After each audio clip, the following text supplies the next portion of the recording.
And we are live here on Facebook, YouTube, and Twitter. What's up, guys? Nick Script here on the P2W Fantasy Podcast following the 2021 fantasy football season. So I do hope you guys enjoyed the wild ride we did have this year. Tons of injuries, a lot of COVID protocols, random ups and downs through the year. It was definitely a grind. So props to you guys for sticking through it. Hopefully you guys took home some championships. I know in 3 of my finals, I ended up winning in one on that Najee Harris touchdown, which was phenomenal. I was like stunned by that. I had no words. It was awesome. Another league was an IDP home dynasty league. I'm back-to-back champs in that officially. And then the third one, I needed Deontay Johnson not to have a massive game. He had a good game, so I ended up losing in that one. I took third in another. So decent season for myself. Now is the off season. We still have a lot of football left. We'll definitely be talking about, the actual NFL playoffs and what happens through the Super Bowl. But for me, if you tune into these podcasts or any of my content, I'm going to be keep trucking along here through the year. It doesn't stop. I'm not taking breaks. I'll be getting after it. So here for the content, man. So what we have going on today is the heroes and villains of the fantasy football playoffs. And what that means and what the show will consist of, I will get to in a second. So if you are tuning in, stick with me. Should be a good show tonight. Looking forward to this.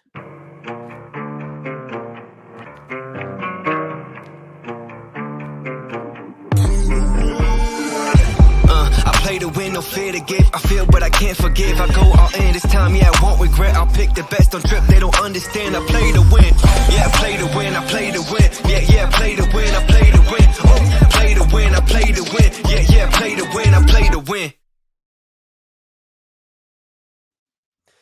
All right, as I said right before the intro video, going through some heroes and villains of the fantasy football playoffs. So when we refer to that, I'm referring to weeks 15, 16, and 17. Some people are still playing right now, which is a little bit of a tough go because obviously playoff situations kind of impact some teams there, but you could be still playing. But a lot of leagues, most leagues, I'd say, are done and gone with the fantasy football playoffs. Heroes and villains. So heroes obviously are the guys that we feel gave you a good boost, maybe some unexpected players in the fantasy football playoffs. Villains are going to be the guys that performed under expectations that did not help you too much. And there's a long list of these guys of who did what, who was very helpful, who was not so much. I picked out a few for each position. I just want to go through how that panned out in the fantasy football playoffs and how that looked. So let's get into that. I'm going to make myself small. We'll get to the nice PowerPoint. I'm all professional today, prepared in the office. It's looking good. So let's get going with that. All right. So I got two sides here, heroes and villains. We'll start with the heroes over here with the quarterback position. Of course, the first guy have to bring up is going to be Joe Burrow, who is an absolute stud in the fantasy playoffs. So week 15 was not ideal. He had 12.78 before he went berserk, though, in week 16 and 17. So maybe you had a bye in week 15 and it wasn't an impact. But Joe Burrow was a guy that was streamed for one quarterback leagues probably for most of the year. Maybe some guys stuck with him. I know he wasn't, rostered in 100% of leagues throughout the entire season, but looking at week 16 and 17, week 16 versus Baltimore, 80.4 completion percentage on 46 attempts, which is extremely impressive. 525 passing yards, extremely impressive. 4 touchdowns, very impressive. 38.1 fantasy points, extremely impressive. So all around, good performance for him. Week 17 versus Kansas City, we thought it was going to be a shootout. Joe Burrow said absolutely. 76.9 completion percentage on 39 attempts. Again, very good. High attempts and a high completion rate is really impressive to me. 4 touchdowns in that one as well. So back-to-back weeks of 4 touchdown passes, 446 passing yards, 34.84 for his fantasy points. So back-to-back weeks above 34 fantasy points was massive. We know T. Higgins went off in week 14. Jamar Chase went off in week 15. And Tyler Boyd had some nice games as well. I'm going to talk about him a little bit later.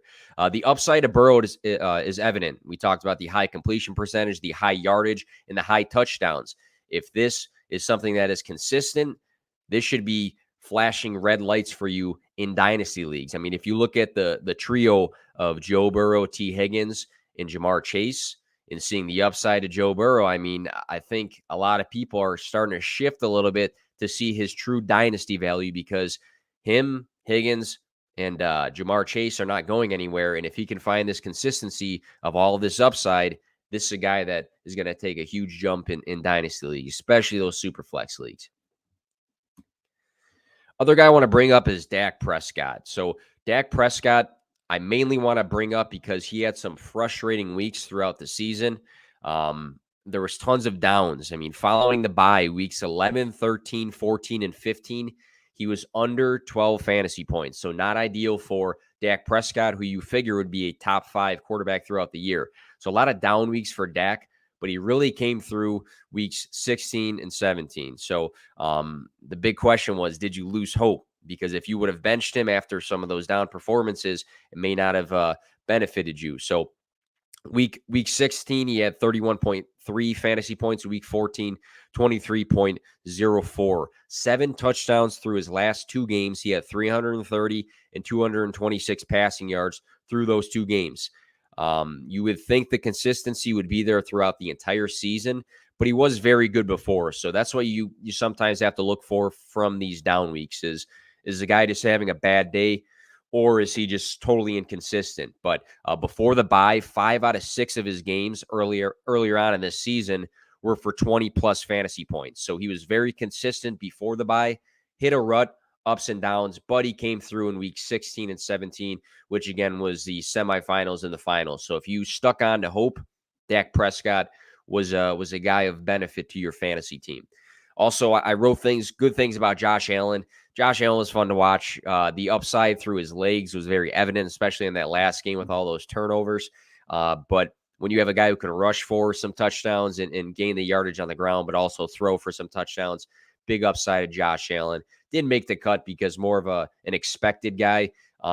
Maybe you would say the same for Dak, but again, he was very frustrating at times. So let's look at the villains. So guys that underperformed their expectations for fantasy. And Matthew Stafford was a guy that was very good. I got comments. Yo, you forgot to send me the link. Kevin, did I get fired? Absolutely, Kevin. Absolutely. He made fun of a team of mine that I didn't set lineups for in a loser's bracket that didn't matter, and people were roasting me. So yes, Kevin was fired from the show. So now I am solo, like Beyonce leaving Destiny's Child, if that's a good analogy there. Might have aged myself just a little bit. But back to Matthew Stafford. Very disappointing in the fantasy playoffs. I was going to mention Brady, but at least Brady had a good championship game during the actual championship matchup. So Brady missed his cut because he had a good week 17. But Matthew Stafford went 15.46, 6.68, and 14.26 for the 3 weeks in the fantasy playoffs. This is a guy that you expect much more. I mean, six games above 23 fantasy points this season, QB 6 on the year. 5 touchdowns to 6 interceptions. That was the ratio in the fantasy playoffs. That's what burned you. So Matthew Stafford was a guy that was really good this season. You saw the upside in the yardage and the passing touchdowns. The fantasy playoffs, a dud. He was not somebody that helped you to what you needed, especially for those 3 weeks where you're competing for a ship there. Next guy I want to bring up is Tua. And Tua may not have been a week-to-week starter. I vouched for him on certain weeks, as a flex play. I'm sorry, not a flex play, a streaming play. But Tua was disappointing. And the reason he was disappointing was because he played the Jets, who give up the 6th most points per game to quarterbacks. The Saints, that's a tougher matchup, and that ended up being very scripted because of the Ian Book matchup. And then he played the Titans that give up the 13th most points per game to quarterbacks. So the Jets and the Titans, I feel like, are weeks that you may have thought about streaming him because you saw the connection from him to Waddle. He's had some good games with Devontae Parker as well as Mike Gesicki. And he was a dud, man. 13.74, 10.02, and 4.3 fantasy points. So if you were a person that streamed quarterbacks for the year in one quarterback leagues and you look to him in these games that look like pretty good matchups, he was a dud, man. And I was a little bit disappointed because in his 12 appearances, 50% of the time he was throwing for 70 plus percentage for his completion rate. And I think that's a good stat to look at for a quarterback. He also had 4 games of 17 plus fantasy points. So he had some nice games, and you figured in the fantasy football playoffs, you might have been thinking about Tua potentially. And I think he was a bit of a disappointment versus the matchup opportunity he kind of had. So we'll shift over to the running back position. Devin Singletary was my Week 17 start. Really, really good game for him in Week 17. He went 23 for 110 rushing yards, 2 rushing touchdowns, 23 fantasy points. So if you started him in the fantasy football championship, there was a case for him to be one of the big reasons why you may have won that matchup, because he's not a guy that you depended on being your running back 1 or your running back 2. He's probably a flex play, and if you're getting 23 out of a flex play, that's a good week for Devin Singletary. So weeks 14 through 17, there was big signs of him being the guy in Buffalo. So his snap percentage, 82, 93, 68, and 80%. This to me meant that this was no longer a committee for multiple weeks now. There was no more Devin Singletary and Zach Moss split backfield. There was no more Matt Breida stealing all these touchdowns and touches. It was a Devin Singletary show. 16.6, 18.8, and 23. He was the RB1 for the fantasy football playoffs. And if we look back to our heroes, I didn't say what they were, but Joe Burrow was the QB1 of the fantasy playoffs. Dak Prescott, the QB4. Looking at the duds here, Matthew Stafford, QB15, Tua, QB21. Devin Singletary, though, RB1, the best running back overall. So I didn't look at the points per game, but overall for the running back position. My big question going into the offseason is this the guy? I mean, Buffalo was a good landing spot for free agents, I felt like, prior to the season. They've juggled guys. We've seen like decent flashes out of Zach Moss this year, weird random flashes out of Matt Breida this year. Devin Singletary for multiple weeks now looks very good for fantasy. He's doing well for the Buffalo Bills. So I'm wondering going into the offseason, like, did they find their guy? Next on the list, Sony Michel, another guy. So this is a guy who's going to be a free agent in 2022. So I'm wondering what's going to happen. Are the Rams going to try to bring him back? Did he earn himself some cash elsewhere? Because he's flashed pretty well. Henderson appeared in weeks 15 and 16 before hitting the IR, but Sony Michel during his fantasy playoffs was the RB6 overall, 13.5, 20.5, 18.9 fantasy points in the playoffs. He had a 21.9 fantasy week in week 13. So for a handful of weeks now, Sony Michel has looked very good. Weeks 13 through 17, he had 3 touchdowns. One thing that stands out to me for him is the yards per carry. So he had 4 yards per carry with 2 of them being around 5 as well. But in his last game, it wasn't around that. I think he was just under 4. But if you're looking at these games he appeared in, 4.0 yards per carry or better in a bunch of them was a good sign for Sony Michel. He also had 2 games of 121 and 131 rushing yards in these weeks where he's getting the work. So a lot's been looking good for Sony Michel in this backfield. He's never gone under 74 rushing yards weeks 13 through 17. So the rushing yards have been there. The Rams are a good offense. He's been in good positions to score. So while we talked about Matthew Stafford being not the greatest for the fantasy playoffs, his running back was a great asset to have, and he's a guy you probably picked up off the waiver wire. Same with this guy, Rashaad Penny, who was the RB2 overall for the fantasy football playoffs. Last 4 games, 3 of them range from the 19.5 to 32.5 fantasy mark. He had a dud of a game in week 15. It was a weird one. I'm pretty sure there was other guys getting touches in the backfield, like DJ Dallas, I think, had some touches out of nowhere. But 19.5 versus Chicago, and then 32.5 versus Detroit. Those last two games, he had 135 and 170 rushing yards with 3 touchdowns. So he was going crazy on the ground. He was scoring touchdowns. Back in week 14, he also had 135 rushing yards. This is another guy who is going to be a free agent in 2022. If we're looking at guys who have probably earned themselves some money, these are two guys right here, Sony Michel and Rashaad Penny. I'm wondering if Seattle is going to make a big push to get him back. They spent the capital on him back in 2018. He was a first-round draft pick, number 27 overall. They had faith in this guy. He just has dealt with a bunch of injuries. And Chris Carson going through a neck surgery now, I'm not sure what his long-term outlook looks like. So Seattle, I think, might go after Penny, but maybe he just got expensive because he's been a beast. We've seen flashes in the past, 3 games of 18-plus fantasy points this year, 2 of those in 2019 as well. So when he's healthy, when he's getting the touches, Rashaad Penny's good. So it's just a matter of him staying healthy. And when he does, man, I think he might have earned a bag. Looking at the villains here, got to start with Ezekiel Elliott, who was the RB20 through the fantasy playoffs.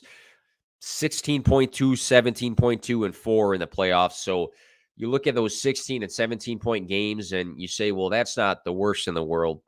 But for a position that has been destroyed with, injuries and COVID issues throughout the year, Zeke's probably a guy you took in the first round in redrafts leagues. It's just simple as that. And with Zeke, you expect more, right? He's getting the touches, he's getting the work, but to really give you a terrible game in the Week 17 matchup was not what you wanted for a guy you probably hung on to some sort of faith with. 10 total touches in each of his last 2 games. Not a good sign. Not a good sign. I tweeted this out earlier. Since the bye, his rushing ceiling has been 52 rushing yards. His floor has been 16. So to say since the bye week, he's only rushed for a maximum of 52 yards, but he's also had a game with 16 yards. Really bad signs. Looking at these games as well, through the season, it seems like at times the only reason he would save you on a week would be because of some pass catching upside or if he scored a touchdown. So if he's not doing one of those, he hasn't been good. You likely took him in the top 12. I'm going to be curious to see where he goes in redraft leagues next year and what people are doing in dynasty leagues, because there's always this, Tony Pollard talk all the time. But with Zeke, I mean, we've seen so many good games out of him, and for him to, get the work, but not do much with it and have to depend on pass catching for PPR leagues or depend on touchdowns, not ideal, not good for the fantasy playoffs being the RB20 overall. Another guy you probably took in the first round for redraft league, Saquon Barkley.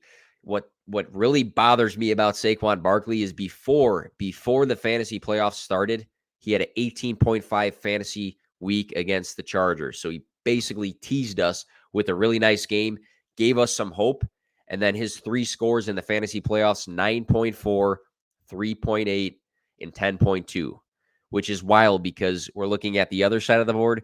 If you started Devin Singletary, Sony Michel, Rashaad Penny, far better plays than Saquon Barkley, which if somebody said that to you before the season, you would get roasted on social media, which of course happens all the time. So, in these games, Dallas and Philly, they're not the easiest of matchups, but he still rushed for 3.3 and 2.1 yards per carry in those games with 50 or less rushing yards. Chicago, he actually had a decent game, 21 for 102 rushing yards, but what was baffling in that one was he had 0 catches, and this is a guy who in his rookie season had a shit ton of catches. So to see him have 0 catches, but kind of rush well in that one, I think that also kind of hurt in the fantasy playoffs. So another guy that, we were teased with a good score right before the playoffs, never scored 11 fantasy points in the 3 weeks of the fantasy playoffs.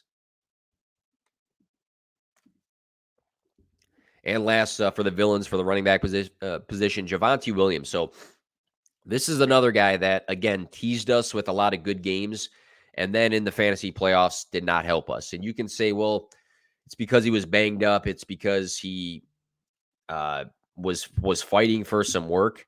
But at the same time, He had these really big games weeks 12 through 14. He went 20.1, 29.8, and 21.3 in the weeks prior to the fantasy playoffs. So you're seeing 3 games of 20 plus point fantasy weeks. So your mentality going into the fantasy playoffs is, hey, give me one of those games, please. But in the fantasy playoffs, 12.1, 10.4, 4.2. So if you can reverse that, that would have been awesome. He would have won you your matchups in the fantasy playoffs, but it was the opposite, and he had terrible games. So, again, game script, banged up, not getting the work. Say what you want about it. He just didn't help. In these games, too, he rushed for 72, 12, and 30 rushing yards, 4, 2, and 1 catches. So there was no upside to his game at all. He had 1 touchdown during the span. Personally, I juggled him and Mitchell as far as a running back start in one of my playoffs in the fantasy championship. And I am so happy I picked Mitchell because it was night and day. The guy had, a stellar game compared to Giovani, not even scoring 5 fantasy points. All right, to the wide receiver position. I know we've all talked about him, Amon-Ra St. Brown, but it would not do him justice if I went on the show and did not mention him as a hero of the fantasy football playoffs. Do want to note, Devontae Adams, Cooper Kupp, they were wide receivers 2 and 3 across this week's 15 through 17 span, but that's more expected. So I like to talk about guys that were maybe not as expected as far as these heroes go. Amon-Ra, though, he had Goff in one of these games, so his first game, and then he finished his last 2 with Boyle, the backup quarterback for the Lions, which didn't mean anything to him because during this fantasy football playoff span, 23.5, 26.35, and 35.4 fantasy points. He went crazy in week 17. He probably won a lot of people their fantasy matchup because when you have a guy that scores 35 that you once only expected to be a flex, the rest of your roster has some benefit to either also have a really good day or for you to have some guys that are on the opposite side of the board here, the villains. So in the fantasy playoffs, for a slot guy, the yardage was really nice. So I think some people always look at these slot receivers and say, these guys don't get the yardage. They're, short route guys. And I think guys like Cooper Kupp and Amon-Ra St. Brown are kind of changing that landscape a little bit and changing that mentality. So 90, 91, and 111 receiving yards. Not too bad, again, for a slot guy.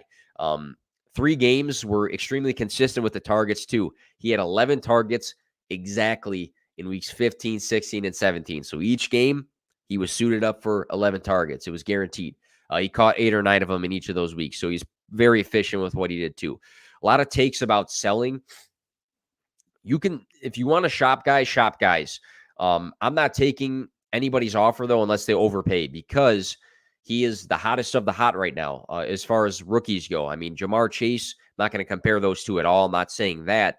But we're looking at a guy that you probably spent a 2nd or 3rd round draft pick in your rookie drafts, or in redrafts you took super late, or you grabbed off the waiver wire, and now his value took a huge jump. So unless somebody is paying a huge price, I'm not in a rush to sell him because I think Detroit next year, he's going to be a big part of this team.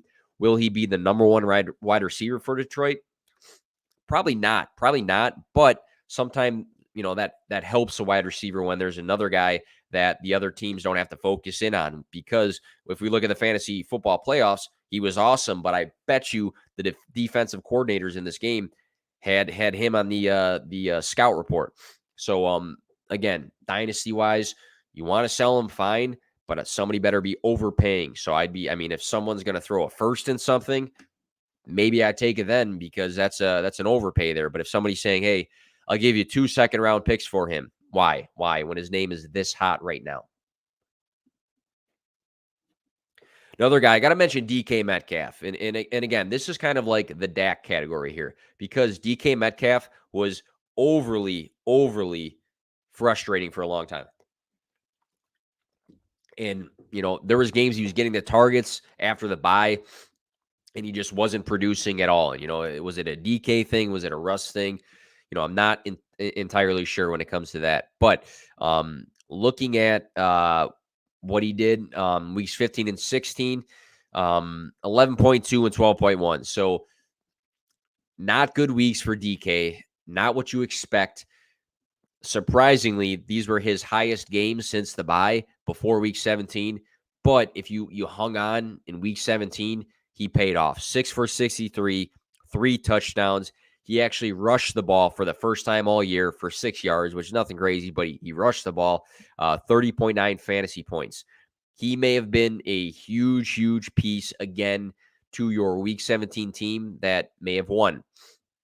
I hung on to him in 2 leagues. So a dynasty league my brother runs, and then an IDP dynasty league that I run. And I started him in both, and I needed desperately those 30 points for me to win both of those leagues. And I did. So did I get help from other guys? Yes. But playing DK was a huge reason why I probably won those games, because if I would have benched him because he's been terrible, I would have been regretting it because, I didn't pay attention to what he's done in the past. I mean, if we look at weeks 1 through 8, he was the wide receiver 5. So, I mean, he was really good at the start of the season. He averaged 18.1 fantasy points. And then, after the bye with his production, it went down the tubes, but we know what he was capable of doing. Sometimes when you're in a tough matchup, you sit your studs, but when you sit your studs and they have a huge day like DK, then you live to regret it. So DK, again, not the best 15 and 16, but you have to love what he did in the championship game. Next, I put out a tweet about Tyler Boyd earlier just because I was taking some notes and I put something out and tons of people liked it. I think I got like 40, 50 likes because I think Tyler Boyd, never gets a ton of love, ton of respect. He's like the little brother that is overshadowed by 2 older brothers that, are stud athletes, even though he's the oldest of the bunch here. But I mentioned, T. Higgins had a massive week 16. Jamar Chase had a massive week 17. So no one talks about what Tyler Boyd did. Tyler Boyd, week 15, 20.6. Awesome. That's a great flex play. Week 16, 17.5. Great flex play. Week 17, 13.6. That's fine. In a world where, we juggle our flex position and we don't know what to do, and, we swing and miss, some guys will throw in a Donovan Peoples-Jones for him to score like nothing. I did that like 3 weeks ago, I believe it was, or two weeks ago, where I put him in for maybe a high ceiling play and he did nothing. Tyler Boyd, every single game in the fantasy football playoffs, was very good, but we don't talk about him because T. Higgins and Jamar Chase were so great. And, was he as good as either one of those guys in a single game? No, but those guys were, I think, both top 6 plays. Tyler Boyd in the fantasy football playoffs was the wide receiver 8 overall. So if you played him in the flex play, deeper league, or you just played him in the flex play, he was a big benefit for your fantasy team. I have in front of me, Chase was wide receiver 4, Higgins was wide receiver 6, but this guy was wide receiver 8. So I think that speaks volumes for Joe Burrow. Obviously, we talked about him already, and what, his awesome play was like in the fantasy football playoffs and his dynasty outlook. But Tyler Boyd's a good piece of this team as well. This season, 8 games of 13 plus fantasy points. He had 4 games of 17 plus.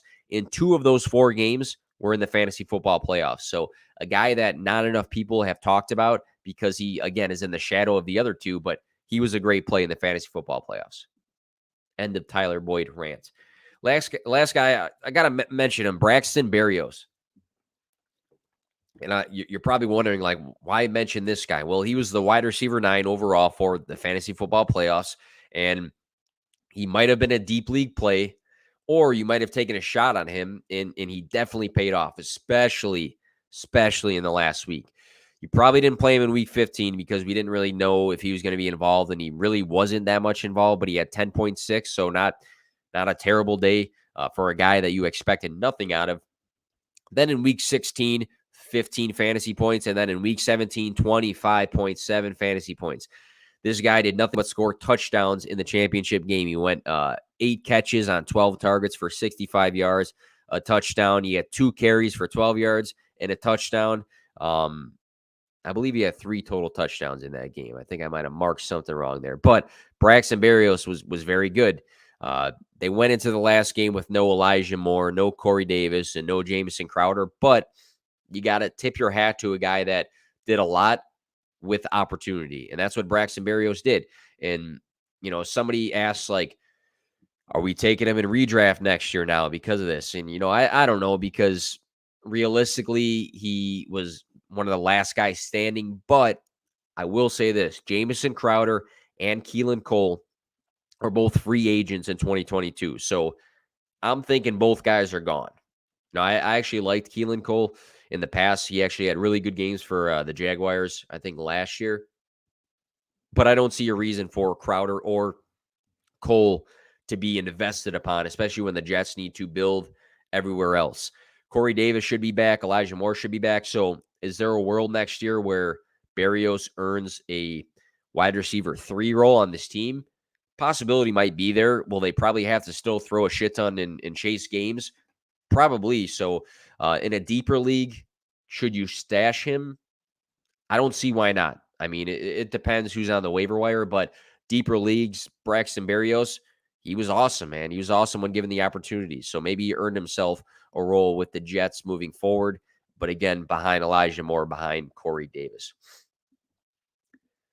All right, let's go to the villains. I got another Cowboy. No hate to the Cowboy. And I know I gave Kevin some crap earlier live here on the show, but another guy was just a bad play in the fantasy football playoffs. And by bad play, I mean, if you played him, he did bad things for you. I don't mean that you shouldn't have played him, because it's CeeDee Lamb. You play these guys who have had awesome games this year. This year, 7 games of 17-plus fantasy points. 3 of those games, 23 fantasy points or more. So we know he's had great weeks. We know the capability of CeeDee Lamb for fantasy. We know his talent, but he just had bad days. 11 fantasy points, 10.4, and 8.1 in the fantasy football playoffs. That left him as the wide receiver 37 overall for the fantasy football playoffs weeks 15 through 17. Not what you wanted out of CeeDee Lamb, not what you expected. The targets were 9, 5, and 4. 6 games in a row without a touchdown. So he hasn't found the end zone as much as you'd like him, to say the least. So these weeks probably didn't destroy you when he scored like 11 and 10. But in the championship game, if you expected like CeeDee Lamb, like get out there, give me a good game, 8.1, definitely didn't help your push for the fantasy football playoffs. Another guy, Marquise Hollywood Brown. Wide receiver 42 for the fantasy football playoffs. He had a decent week 15. He had 14.3. And you think to yourself, hey, semifinals, finals. He had a bunch of good games this season. We look at his last good game was week 9, 20.6. But before the bye, weeks 1 through 7, he was the wide receiver 6. He averaged 18.6. So it's not like, a lot of people knock him a ton. And I get it, but it's not like we didn't have a lot of good games out of this guy this year. I mean, opening up the season, him and Lamar Jackson were good together. I mean, Lamar Jackson was throwing the ball well to him. He was making plays, wide receiver 6 for a 7-week span. That's pretty good. But, looking at his fantasy football playoff run, he didn't have his quarterback. But the odd thing was he had some decent targets, 14, 9, and 8. But that resulted in 3 games under 50 yards in 0 touchdowns. Week 16, 9.4, and then week 17, 3.8. So we're looking at CeeDee Lamb, who I just mentioned, and Hollywood Brown. They combined for like 12, 13 fantasy points between the two of them. That was bad. So a lot of knocks on him. I will say I was very anti Marquise Brown before the season. I went out and bought him. I still think he's a guy that is probably one of those buy low targets right now, because we've seen a lot of good games out of him this year. Missing his quarterback and situations changed. I still think he's got some good value to him. I think Rashaad Bateman and him are going to be a good duo moving forward as well. Rashaad Bateman had some decent games. He grew to a degree in this offense, but I think they complement each other well, and I don't think that he's a big sell right now just because of these last few games. Scary Terry was kind of scary in the fantasy football playoffs. So 13.1 in week 17, that did not destroy you if you played him. That wasn't a terrible week, but that's not what you expect out of him. Back-to-back games, though, in weeks 15 and 16 with like 7-ish fantasy points. He was not a guy that was consistent at all in the fantasy football playoffs. There was no evident ceiling. And the main, finger pointing will be the quarterback situation and the quarterback play. But before week 17, he spent 5 straight weeks under 10 fantasy points. So again, before week 17, 5 straight weeks under 10 fantasy points.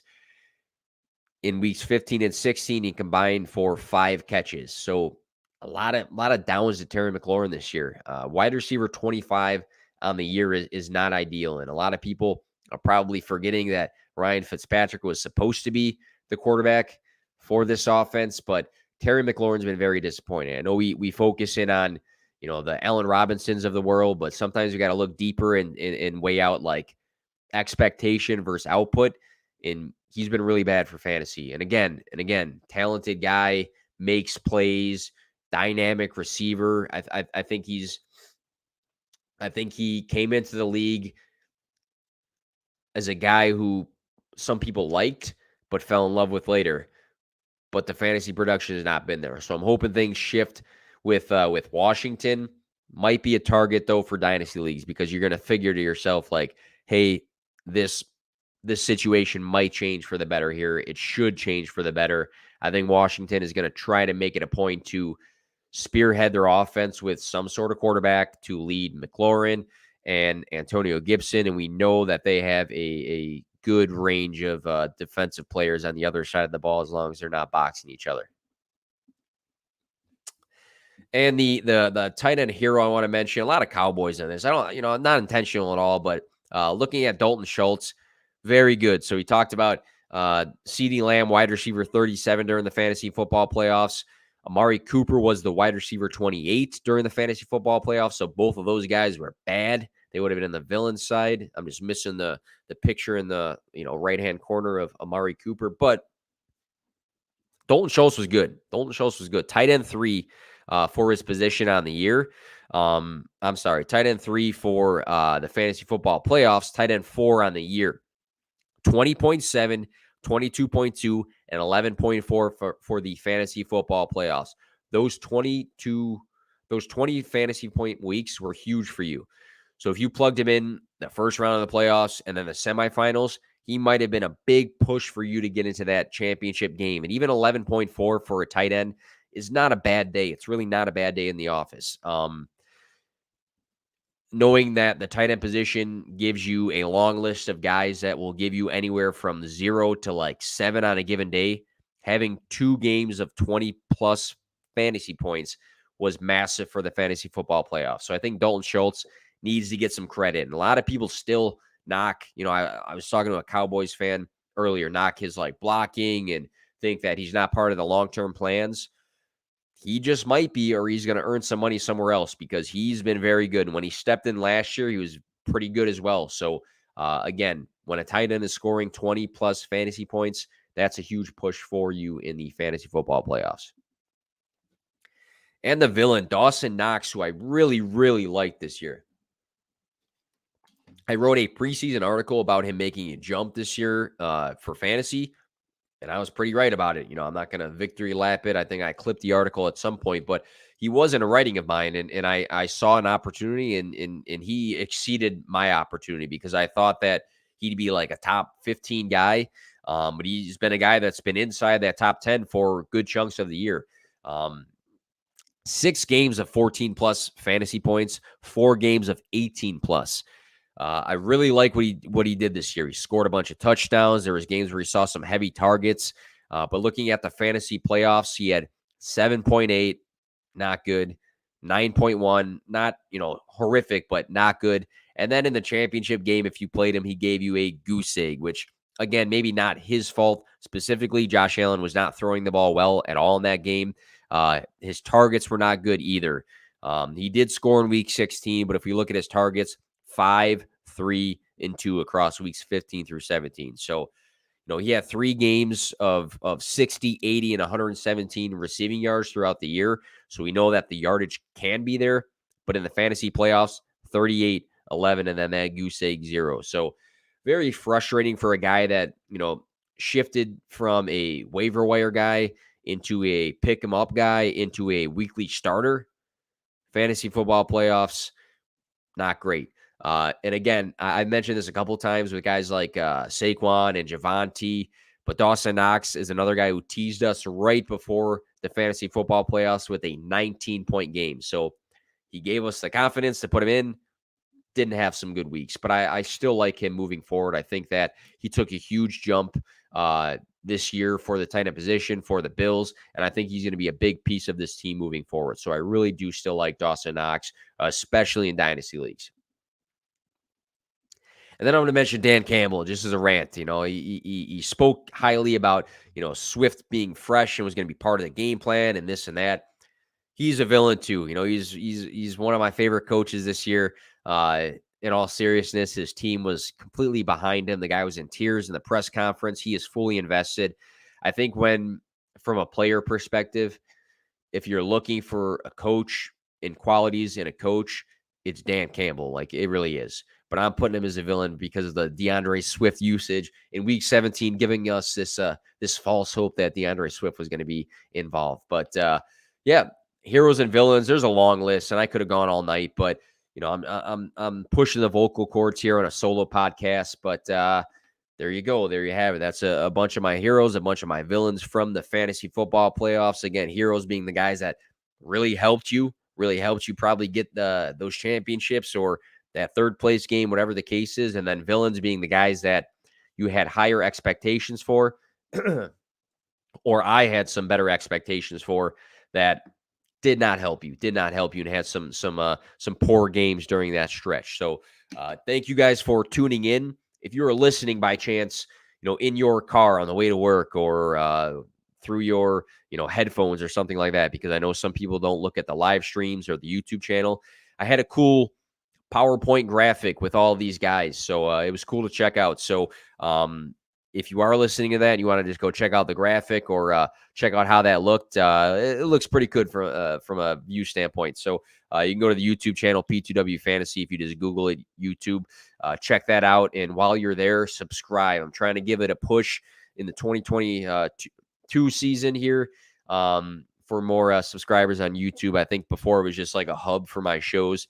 Now I'm trying to make a push. So if you're listening to this, shoot over to YouTube. It means a lot to me. I'm not a BSer. It really does mean a lot to me if you just hit that subscribe button. But yeah, quick show today. Not really, almost 45 minutes, but probably going to do a bunch of solo stuff and then bring in some guests per usual. But expect me to be grinding on a weekly basis. I'll be out here.